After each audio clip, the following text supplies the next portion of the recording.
Hello everybody, I'm preparing a brief video presentation as I go into Shreveport from work today. Just getting off of a 72-hour EMS shift. COVID has turned into a immediate pressing problem in Louisiana and throughout the country.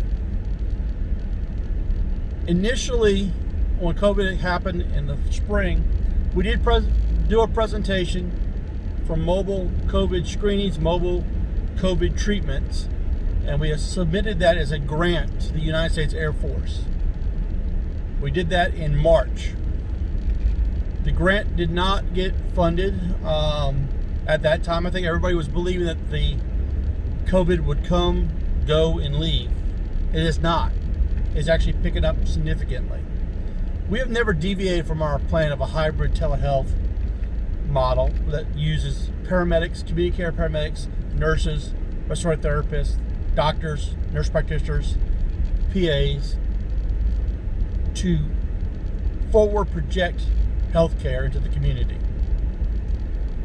Right now, we are looking at the inability to transport patients to facilities and have them be admitted because there are no beds, whether they're COVID or not COVID. COVID is using a significant amount of resources. Additionally, just because you have COVID does not mean you need to be treated inside of a hospital. Many of these people can be remotely monitored effectively with a well thought out mobile solution that uses both EMS, community care paramedics who are mobile, nurses, and respiratory therapists to come to their bedsides, evaluate them, and treat them. Mildly hypoxic patients who respond well to oxygen, who can get their point of care labs, should be able to stay at home with a competent medical control. That way we keep some of these resources open in the communities, still be able to provide elective services that are important, because just because a procedure is elective does not mean that it is not needed. We have patients literally holding off on their cancer treatments, their cardiac treatments, patients who are hesitant to call for minor stroke-like symptoms because they don't want to be exposed to the COVID. This is only going to get worse. Urgent EMS has a plan. We know what we want to do. We need the capital to implement the plan. We brought on Dr. Nyberg, a board-certified ER physician, to be our med control and an active participant in our plan. Basically, what we intend to do is go out into the community, evaluate the patients who are our members or patients that we've been assigned. If they do not meet criteria for hospitalization and can do a trial of treatment in their home, we will be there to support them. We will support them with remote monitored pulse oximetry, remote monitored EKGs. We will have a paramedic who can come to their home and to their bedside in a reasonable time frame.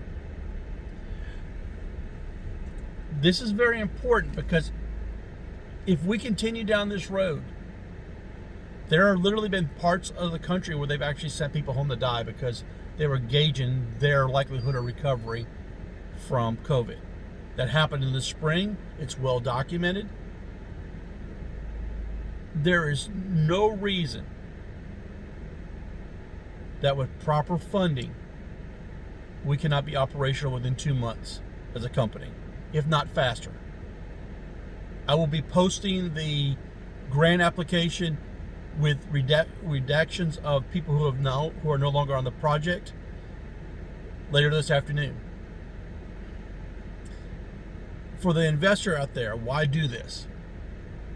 This is an urgent need that needs to be met, that has the ability to generate significant returns. Currently, the average COVID admission in the United States to a hospital is $78,300. Initially, yes, we will start on a cash-based system till we can get the accreditations in place to deal with the insurance companies. That should follow in short order. But we have to be able to hire the personnel to do the clerical work necessary to get those documents in place. I am well spread thin. I work a 48, 72-hour shift as a paramedic, then go on my days off to support Urgent EMS. Urgent EMS is not a COVID company. We will exist long past COVID. We will be able to take care of COPD patients, CHFers, chronically ill in their home. We will also be able to do employee health screenings and eventually have a clinic that will be able to take patients, come through, do inpatient services, and then send them home. I'm at a loss as to what else to do. I know that Louisiana is not the most business-friendly environment, but we are busting our tail to make this happen. We would like some more support on the WeFunder if possible, and if you have any suggestions or ability to tell us how we're not reached our WeFunder audience, please reach out to me.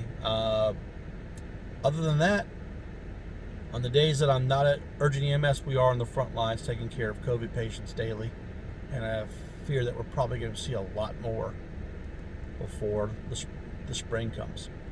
Thank you.